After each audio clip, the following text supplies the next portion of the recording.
Hakaw. Lahat ba yan?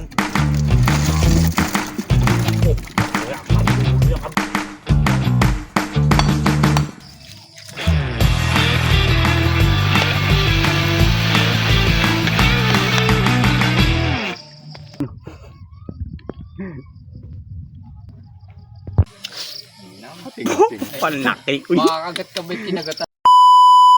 What's up mga kainang? Another day, another panguse. Kaya ngayong araw kami ay mag-aangat ng cage. Dahil sa katatapos lamang ng piyesta ng talim ay umayit pa sa karne ang tropa. Tingnan natin kung may mahuli tayong isra. Let's go! At yun, nakarating na rin tayo rito sa cage na ating aangatin. Umuna na nga pala riyan si Idolo at tatanggalin muna niya ang mga tali sa ilalim ng cage. Yan at lumublob na rin si Chef Boy. Paikot-ikotin lamang nila yung kawayan hanggang makarating sa kabilang dulo ng cage. Royo. Yung. Ay, babo. Lan. Sa pumiladang eh. Uy, malapar oh.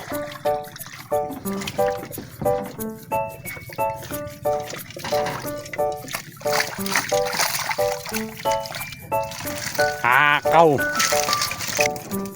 Lahat ba yan?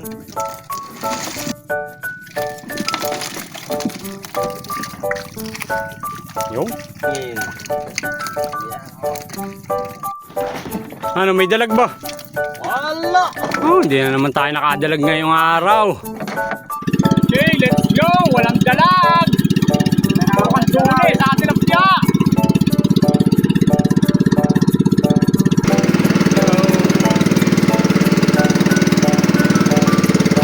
Okay, alright. Diguman tayo makahuli ng minimithing dalag. Ay meron naman tayong kanduli at tilapia na ating papangusihin.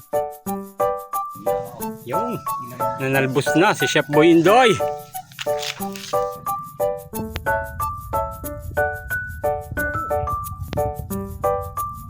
Pabili, dahok ng ano, ginisang, nakanduli. Yari! Oo, walang yung tindera. Ayaw kaming pagbilhan ng tinderang area. Kaya aming inutang na lamang ang maragadong aming gagamitin. Ay huli ko na, hinain ko pa. Anak ng tinapa. Unat man papoy na nga si Boy Bangas. Yan na ang ating mga rekadong sampalok, bawang sibuyas, kamatis, sili, labanos, talbos, at sitaw.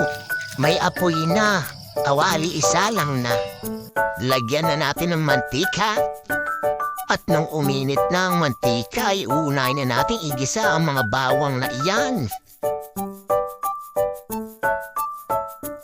Sunod natin ang sibuyas na pampautog. Sunod na natin ang kamatis na pampakinis ng kutis. Sama na rin natin ang mga siling pulang iyan para mayroong kumakagat-kagat ng kaunti sa mga labi. Pagkatapos nating maggisa ay ilalagay na natin ang mga baby shark na iyan. Ating gugura-gurain lamang iyan para manuot ang mga aromatic sa laman ng baby shark na iyan. Tapos lalagyan na rin natin yan ng patis pampalasa. Kaunting gura-gura lamang. Lalagyan na natin yan ng maraming sabaw. Ilalagay na natin ang mga sampalok para sabay sa pagkulo. Na rin natin riyan ng sili, sabay ang labanos. At pag kumukulo-kulo na, ilalagay na natin ang mga sitaw na iyan. Hanguin na natin ang sampalok na pampaasim. Pipisa-bisain lamang yan ni Pinuno hanggang lumabas ang asim ng kanyang mukha. Lagay na natin ang talbos na madaling maubos. At ang panghuli ay ang sampalok na pampaasim. Puro at natural, walang halong kemikal. Titikman na yan ni Chef Boy Indoy. Ano? May kasarapan No. At naamoy na nga ng mga kapitbahay. Parin na kayo! Yon, luto na. Hanguin na. Hindi rin pinalampas ni Idolo ang paghihigop ng sabaw at kailangan raw niya magpalit. Dumating na rin si Erabo at si Ero ay maghapong nagtulog. Gutom na. Maghain na. Pumwesto na. Kakain na. Ay ina. Inyong silip-silipin muna at baka kayo natatakam rain. Pangain!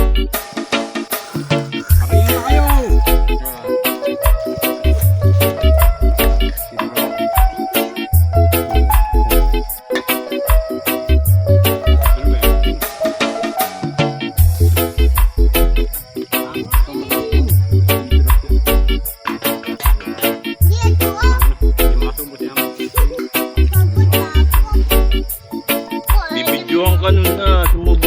Hindi, isalo mo yung ano, kanin mo. Isalo mo. Siguro ikaw, ikaw na. Subo mo, Dum. Lahat.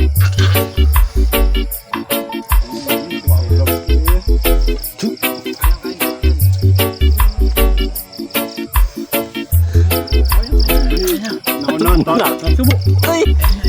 Kasamaan. Kasama. Uminang ka, inang. Inang. Jim. Ano ba yan? Nadubo salad.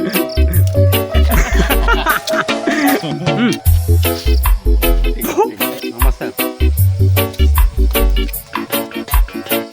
Si Pinuno.